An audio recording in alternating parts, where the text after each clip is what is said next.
Why does budgeting feel less like financial freedom and more like folding a fitted sheet in the dark? We have all been there. You get motivated, maybe on New Year's Day, you create the ultimate color-coded, magnificent spreadsheet. Then by day 5, you've spent double your dining out category on tacos, and you're treating that spreadsheet like an avoided email from your boss. The standard financial advice makes us feel incredibly guilty when budgeting fails.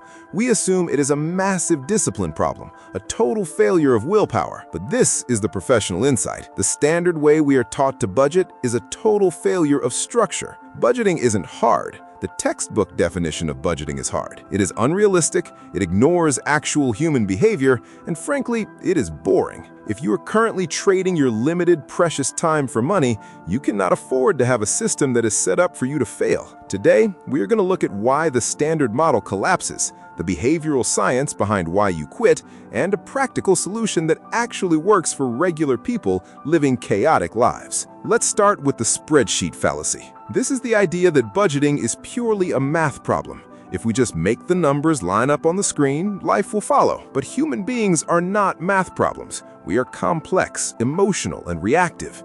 We don't make spending decisions with calculators in our hands. We make them with our dopamine receptors. The problem is that we are taught to use budgets as a financial straitjacket.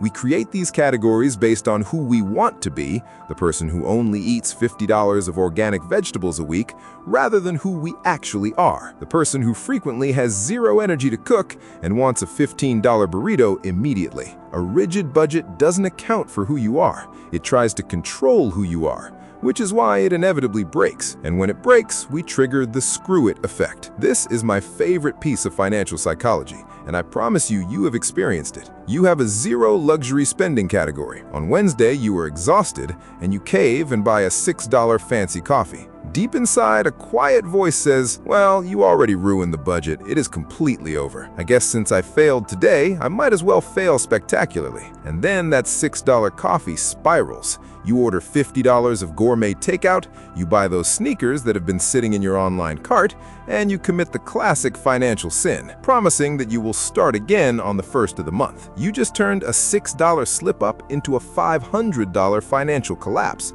because you let your brain tell you that perfection was mandatory. This whole disaster is fueled by pattern blindness. Standard budgeting is magnificent at capturing your predictable fixed expenses, your rent, your car loan, your recurring Netflix subscription. Easy. But standard budgeting is utterly terrible at capturing the actual living part of life.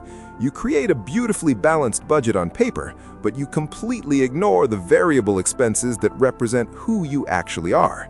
You forget to account for the quarterly Target run that cost $200 because you needed toothpaste, but somehow came home with a throw blanket, 3 holiday candles, and a new outfit. You ignore the Amazon impulse buys. You ignore the birthday parties. If you ignore the variable spending, you are just mapping out the fixed expenses you already pay and pretending the remaining money in your account is just free cash flow. This isn't budgeting. It's a detailed accounting of how you used to spend money before you got serious. Which brings us to the reality filter. This is where the textbook fails the real world, and it hits 2 groups the hardest: people with bumpy spending patterns and everyone in the gig economy. Let's talk about irregular income. Standard budgeting tells you exactly what to do with a $4,000 fixed check. It has 0 answers for when your income is $3,000 this month, $6,500 the next, and $1,500 the month after that. A fixed budget fails a freelancer because a fixed budget demands fixed inputs. Furthermore, we budget for a world where nothing ever goes wrong. You call a popped car tire bad luck. You call a medical copay an emergency. Let's get real. Cars need tires, and human bodies need maintenance. You knew these days would come eventually, but because you didn't budget for them specifically this month, you ignore them until they happen, and then you blame unforeseen circumstances for why your budget failed. They weren't unforeseen, they were just predictably irregular, and you chose to pretend life is a straight line. So what is the answer? Why even bother if it is this hard? The answer is to stop trying to be perfect and start being practical. We need to completely redefine what a successful budget looks like. We have to kill the perfectionism trap. The goal of budgeting is not to match your spending to your plan perfectly.